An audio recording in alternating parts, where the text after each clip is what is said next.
बिस्मिल्लाहिर्रहमानिर्रहीम। दोस्तों, मैं आपका अपना शफीक भट्ट अपने चैनल न्यूज़ और भट्ट से आपकी खिदमत में हाजिर हूँ। मैं इस मौजूद पे यकीन करें 3-4 दिन से देख रहा हूँ, बात नहीं करना चाह रहा था, लेकिन अब चूंकि ये मामला इस पे बोलना जरूरी हो गया, हमारी किसी जानब से कोई मीडिया भी इस पे कोई खास जवाब नहीं दे रहा। आपको शायद पता ही है सबको कि सीमा हैदर नामी खातून जो है वो अपने 4 बच्चों को पाकिस्तान से, कराची शहर से साथ लेके भागकर इंडिया चली गई। वहां जाके उसने उससे शादी कर ली। निकाह तो हम नहीं कह सकते, ज़रा शादी कर ली हिंदू रस्म रिवाज के मुताबिक। अब देखिए कि वो परदेशी जो गुलाम हैदर है वो बेचारा सऊदी अरब में 3 साल से वो घर नहीं आ सका। ज़रा वो पैसे भेजता रहा, तब जाके प्लॉट बना, उसके बच्चे थे 4। उसकी दुनिया उस औरत ने, बदबख्त औरत ने बर्बाद करके रख दी। बर्बादी होगी ना, ज़ाहिर है जी, पैसे तो फिर कमाए जा सकते हैं, मगर उसके बच्चे, बदनामी, मजहब, उस औरत ने अपनी दुनिया भी बर्बाद कर ली और आखिरत भी बर्बाद कर ली। अब वो इस नहज पे आ गई है कि वो कहती है जी मुझे अपने हिंदू होने पे फख्र है और मैंने जो अपना मजहब चेंज किया, अपनी मस्जिद से चेंज किया। ज़रा एक जाती मामला है उसका, उसने अपना मजहब चेंज किया, अल्लाह को उसने जवाब देना है, मैं और आप उसमें कुछ नहीं कह सकते।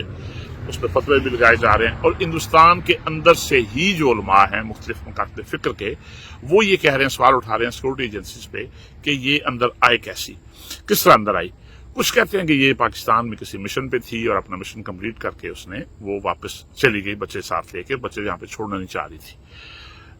इंडिया वाले कह रहे हैं कि ये जी ISI की एजेंट है। उसने क्या एजेंटी करनी है बदबख्त औरत ने, मतलब वो 5 जमातें कहती है मैं पढ़ी हुई हूँ, अंग्रेजी भी बोलती है थोड़ी बहुत, तो अंग्रेजी के लफ्ज इस्तेमाल करती है, उसको शब्द कहती है वो, और उसमें दावा करती है कि जी मैं अपने खामद से, सचिन से 3 साल में मैंने ये जुबान सीखी है और हम लोग 32-32 घंटे चैट किया करते थे थ्रू।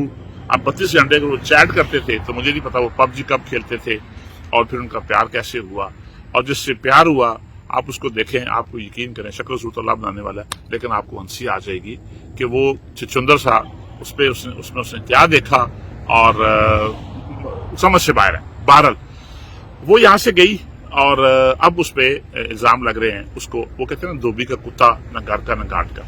अब लगता है ऐसे ही है कि ये कुत्ता घर का भी नहीं रहेगा और घाट का भी नहीं रहेगा, और उसको होपफुली इंडिया गवर्नमेंट जो है उसको किक आउट करेगी, इसलिए कि उसके बयानात में बहुत बड़ा तजाद है, उसकी जो एज है उसको लेके बहुत बड़ा तजाद है, उसके बच्चों के बारे में बहुत बड़ा तजाद है। अब तो एक नकवी साहब हैं जो पाकिस्तान के एंकर हैं, यूट्यूबर हैं, उन्होंने उसके तलकात भी ढूंढ लिए हैं कि वो उससे पहले भी 3-4 लड़कों के साथ वो PUBG पे ड्रामा कर चुके हैं। हैप्चुअल है इन मामला में। इसी तरह गुलाम हैदर साहब से उसकी जब शादी हुई तो वो भी कहते हैं जी कि वो उसने एक मिस्ड कॉल थी और वो वजह बनी, और ये 13-14 साल की उम्र उसकी, अब पैदाइश उसकी 2002 की है, और आप ये देखिए कि उसने 13-14 साल की उम्र में अकॉर्डिंग टू डॉक्यूमेंट्स उसने मोहब्बत भी की, फिर शादी भी की, फिर उसने जल्दी जल्दी अपने 4 बच्चे भी पैदा कर लिए, और उसके बाद उसको फिर 3-4 बंदों और से मोहब्बत हुई, फिर एक और बंदे से मोहब्बत हुई।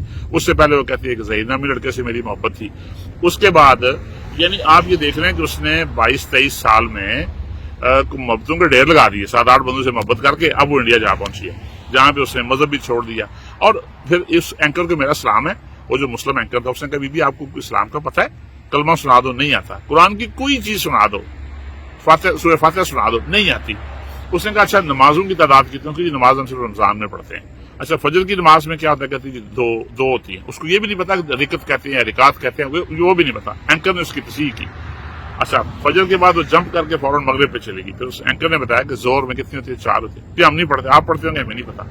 अच्छा अब उसकी आप ये देखें, शैतानियत देखें उसकी कि वो किस हद तक शातिर औरत है कि वो एक और इंटरव्यू में कहती है जी मुझे पता तो है लेकिन मैं इस्लाम का कोई कलमा पढ़ना ही नहीं चाहती थी। तुम पे खुदा की लानत हो, तुम्हें अल्लाह ने तौफीक ही नहीं दी। अगर अल्लाह पाक ने तुम्हें तौफीक दी होती तो तुम मुफ्ताद न होती। खैर, लेकिन हमारी जो एजेंसीज हैं उन पे इस वक्त ये जिम्मेदारी है कि वो इस वक्त किसी भी एंगल से सामने आके कम से कम इन जो हमारे जो मीडिया है, सोशल मीडिया पे तो बात हो रही है, मैं भी कर रहा हूं, लेकिन जो हमारा मीडिया है उसको इस बात पे सामने आके कम से कम हकायक सामने लाने चाहिए कि रियलिटी क्या है, सच क्या है, हकीकत क्या है। वो कराची में जाके उसका घर का पता किया जा सकता है। गुलाम हैदर को लाएं। अब वो गुलाम हैदर तो चीख रहा है, वो तो गवर्नमेंट ऑफ पाकिस्तान से भी, गवर्नमेंट ऑफ इंडिया से भी मुतालबा कर रहा है कि कम से कम मेरे बच्चे वापस दिलाए जाए। इसमें जाहिर है उलमाए कराम बेहतर बात कर सकते हैं या कानूनदान को बेहतर बात कर सकता है। अगर बात करना चाहता है तो मेरा फोरम हाजिर है कि दुनिया का कोई कानून नहीं इजाजत देता कि नाबालग बच्चों को उनके बाप की मर्जी के बगैर کہیں پہ لے جایا جائے. یہ تو اغوا ہے سیدھا سیدھا, چاہے ماں نے کیا دوسرے ملک لے جایا جائے اور پھر وہاں جا کے ان کا نہ صرف نام بدلے جائیں بلکہ ان کا مذہب بھی تبدیل کر دیا جائے, ان کو فورس کیا جائے. اب عورت کہتی ہے کہ وہ بچے پالے گا کیسے؟ بدبخت عورت, جب تمہیں اس نے پیسے بھیجے, تم نے مکان خرید لیا, بچے بڑے ہوئے, اب تم کہہ رہی ہو کہ وہ باپ بچے پالے گا کیسے؟ میں سمجھتا ہوں کہ اس وقت جو انسانی حقوق کی تنظیمات ہیں پاکستان میں, جو انسانی حقوق کی تنظیمات ہیں, ان کو یہ اسٹیپ لینا چاہیے, آگے آنا چاہیے اور اس پہ بات کرنا چاہیے. اسپیشلی وہ جو موم بتی والی آنٹی ہیں, ان کو اب کچھ شاید نظر نہیں آ رہی. اگر پاکستان نے ایسا کسی اور نے کیا ہوتا تو جناب کیا نام ہے اس کا, انہوں نے جناب وہ ایک واویلا کرنا تھا اور لیٹ جانا تھا سڑکوں میں بتیاں لے کے, تو وہ کیا نام ہے ماروی سرمد ٹائپ عورتیں جو ہیں وہ اب نہیں اب کہاں غائب ہیں, کوئی بندہ بات نہیں کر رہا, نہ اس کو انٹرنیشنل فورم پہ ڈسکس کیا جا رہا ہے. اس لیے کہ ہم لوگ بہت مصروف ہیں, ہمارے پاس سیاست اور مہنگائی اور دیگر گندگیوں نے مار کے رکھ دی ہے. ہمیں اس طرف کوئی توجہ نہیں دلاتا کہ ہمارے گھر کو آگ لگ رہی ہے. یہ ان فیملیز کے لیے بہت سے اوورسیز کا یہ میسج ہے جو میں آپ تک پہنچا رہا ہوں کہ اوورسیز پاکستانی جو ظاہر ہے یہاں پہ جن کی بیوی بچے گھر میں, ان کے ساتھ خدا نخواستہ کسی اور کے ساتھ اس طرح, یہ ہمارے لیے لمحہ فکری ہے. اس لیے بات وہی ہے کہ ہم لوگ, انسان تو کچھ بھی نہیں کر سکتا. ظاہر ہم یہاں بیٹھے ہوئے ہیں, اگر جن کی فیملیز پاکستان میں ہیں یہ یہاں بھی ہیں, اللہ یاد ہے تو یاد ہے, باقی بندے کے پاس کوئی بات نہیں, لیکن ماحول ضرور چینج کریں, ماحول کو تبدیل کریں, اسلام سے ان کو قریب کریں, ان کی تربیت کم از کم اچھے طریقے سے کریں, ان سے بات کریں, شفقت سے بات کریں, بیوی سے رابطے میں رہیں. اب دیکھیں نا ایک چیز, چھوٹی سی چیز ہے, وہ 32 گھنٹے اگر بات کرتی تھی سچن سے تو اپنے خامن سے کب بات کرتی تھی؟ 32 گھنٹے اگر وہ PUBG پہ بزی رہتی تھی, کہتی جب فون بند ہوتا تھا تب ہماری بات چیت ختم ہوتی تھی, وہ گیم کب کھیلتی تھی.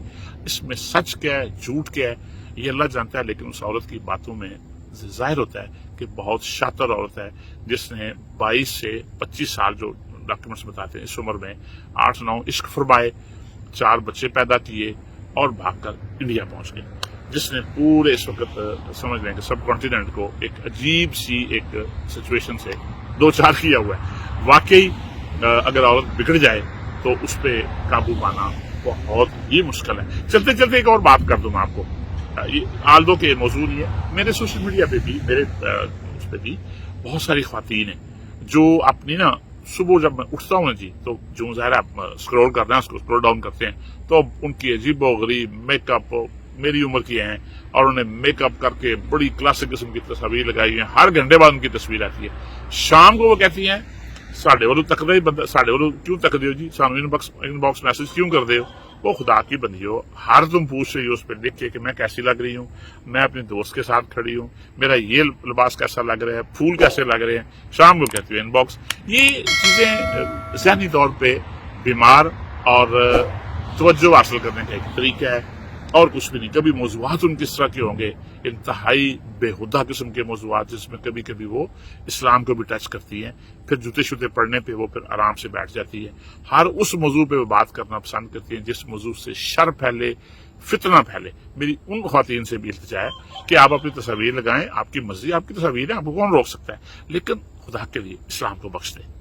اسلام پہ اور وہ موضوع جس سے شر اور فتنہ پھیلے وہ نہ کریں. آئدر ایک اور چیز بھی ہو سکتی ہے کہ وہ یہی کچھ گند مند ہو جو 5th جنریشن کا حصہ ہو اور اس کے پیچھے کوئی اور بندہ بیٹھا ہوا. جو بھی ہے, پاکستانیوں اپنی آنکھیں کھولو, سوشل میڈیا استعمال کرو, لیکن عقل کے ساتھ اور شعور کے ساتھ جاگو اور جگاتے رہو دوستوں کو, خود بھی جاگتے رہو. اللہ کریم آپ کو آسانیاں دے, آسانی تقسیم کرنے کا شرف بخشے. السلام علیکم ورحمۃ اللہ.